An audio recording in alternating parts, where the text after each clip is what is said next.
80 piece? হ্যাঁ, 80 এক পিসের দাম কত করে? 50 পিসে কত টাকা? 24,500 এটা হচ্ছে হাতিয়া দ্বীপের একটি বাজার। আমার পিছে অনেকগুলো নৌকা দেখতে পাচ্ছেন। এটা হচ্ছে কাজির বাজার। আপনি এখানে আসতে পারবেন হাতিয়া আর উসখালি। হাতিয়া যে মেন টাউন, মেন পয়েন্ট উসখালি, এই উসখালি থেকে রিক্সাতে আপনি এখানে আসতে পারবেন অতি সহজে। খুব একটা কঠিন বিষয় না। এখানে আসার পরে এই যে আমার পিছনে অনেকগুলো নৌকা দেখতে পাচ্ছেন, প্রচুর পরিমাণে এখানে নৌকা। এই নৌকায় করে সাগর থেকে তারা মাছ ধরে নিয়ে আসে। আমরা আজকে এসেছি কাজের বাজারে ইলিশ মাছের দাম দেখতে, দরদাম দেখতে। তবে সেই এক্সপিরিয়েন্সটা আমাদের অ্যাকচুয়ালি নাই। I don't have any experience to buy ilisha fish, because আমাদের এক্সপিরিয়েন্স নাই। এই এক্সপিরিয়েন্সটা আসলে মাছের ধরন দেখে, আকৃতি দেখে, একটা মাছ কয় কেজি তাকে দেখেই চিনতে হবে। এবং ওইটা যখন দাগ উঠবে তখন আপনাকে ধরে নিতে হবে এখানে কয় কেজি মাছ হতে পারে এবং তুলনামূলক বাজার অনুযায়ী দাম কত হতে পারে, তার উপরে ডিপেন্ড করে আপনাকে এই মাছ কিনতে হবে। এই এক্সপিরিয়েন্সটা আপনার থাকতে হবে। এই এক্সপিরিয়েন্স যদি আপনার না থাকে তাহলে আপনি আসলে এখান থেকে মাছ কিনে খুব একটা লাভবান হতে পারবেন না। আমরা সেই বাজারেই আজকে এসেছি। তো এখানে তারা মাছের ডাক দিচ্ছে, অনেকগুলো মাছ একসাথে করে সেই মাছের ডাক হচ্ছে। আসলে সেভাবে আসলে আমাদের দ্বারা মাছ কেনা সম্ভব না, সেই এক্সপিরিয়েন্স আমাদের নেই সেহেতু আমি মাছ কিনতে পারবো না। আমি এখন সরাসরি এই জেলে ভাইদের কাছে যাব এবং তাদের সাথে কথা বলার চেষ্টা করব।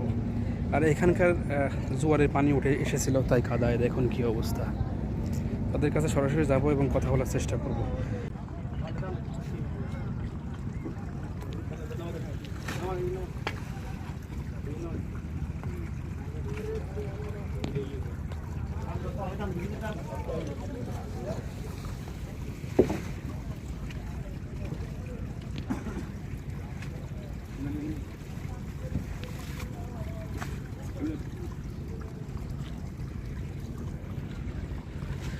পতাকাগুলো কি জন্য দেওয়া থাকে? পতাকাগুলো, এই পতাকা কেন দেওয়া থাকে?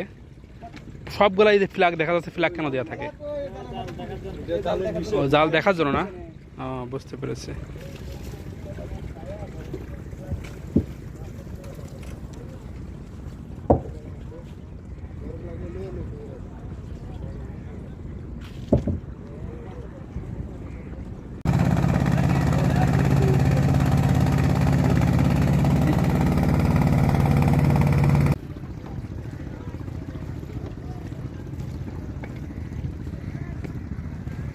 এখানে পায়ের নিচে প্রচুর কাদা, এই দেখুন পায়ের নিচে প্রচুর কাদা, এই জন্য আর কি সব জায়গায় যেতে পারলাম না। তবে এই সাগর থেকে মাছ ধরে সর্বপ্রথম এখানেই নিয়ে আসা হয়। এখানে নিয়ে আসার পরে এই মাছগুলো সরাসরি হাটে চলে যায়। হাট বলতে আমি যে হাট দেখালাম একটু আগে, এই হাটে চলে যাই। এখন প্রচুর পরিমাণে জোয়ারের পানি, তো পানি এসে এই জায়গাটা পুরো কাদা হয়ে গেছে। এত পরিমাণ কাদা, শু পায়ে দিয়ে, স্যান্ডেল পায়ে দিয়ে যাওয়াটা অসম্ভব হচ্ছে। এই জন্য আমি যেতে পারলাম না খুব একটা বেশি দূর। মানে ওদের কাছে দেখলাম তরতাজা মাছ, তাজা মাছ, তো ওইগুলো দেখাতে পারতাম, কিন্তু প্রচুর পরিমাণে কাদার কারণে একটু ডিফিকাল্ট হলো, যাওয়া হলো না। আর সামনের মাছ বাজার তো আপনাদেরকে দেখাবোই। মাছে ইলিশ মাছ সরাসরি ওখানে বাজারে এনে দরদাম করছে, সেটা দেখাবো। এটা মাছের হাট, মাছের কোনো হিসাব নিকাশ মাথায় ঢুকছে না আমার। আর সে এক্সপিরিয়েন্স নাই বলে মাছ নিতে পারলাম না। বললাম 5টা-10টা মাছ দেন, আমি সিস্টেম বুঝতে পারলাম না।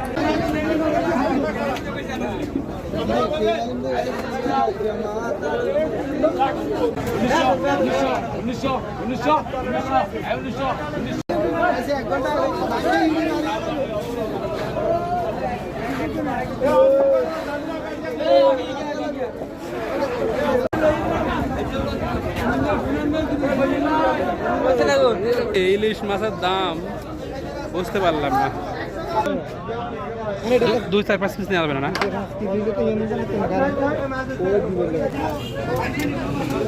ছবি তুলে ভাই।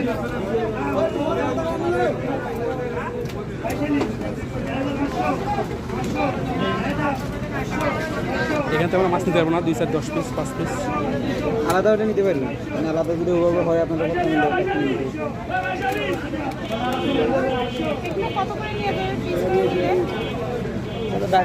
ডাকে যাও রে, তা তো ডাক করে কি করা হবে?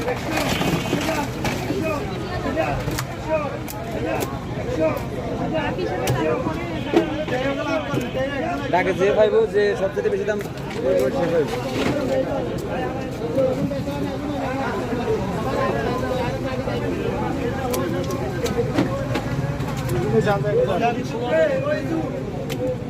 ভাই আমার দ্বারা বোঝা সম্ভব না, আমি গেলাম এখানে সাগর থেকে তুলে আসা টাটকা মাছ এখানে পাওয়া যায়, তুলনামূলক দাম অনেক কম।